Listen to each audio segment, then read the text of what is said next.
Now, a special kind of function is a probability distribution function.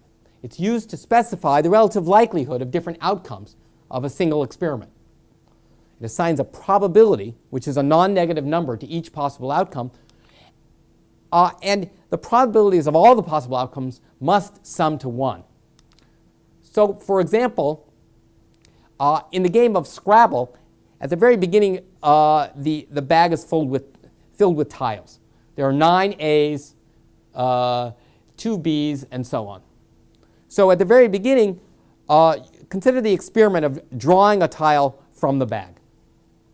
Since the total number of tiles is 98, the probability of drawing an E is 12 over 98 because there are 12 E's. The probability of drawing an A is 9 over 98, and so on. The denominator is 98 so that all these probabilities will sum up to 1. We represent that function by this Python expression. Often, the probability distribution is what's called a uniform distribution, which simply means that it assigns the same probability to all the outcomes. So, for example, rolling a die. The possible outcomes are 1 through 6, and the probabilities are all the same. They all have to be 1/6 because, remember, probabilities have to sum to 1.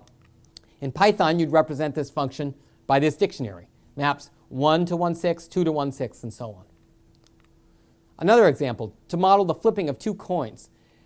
The possible outcomes are heads, heads, heads, tails, tails, heads, and tails, tails. And the probabilities are all 1/4. We represent that function in Python by this dictionary. It maps the pair heads, heads to 1/4, and so on.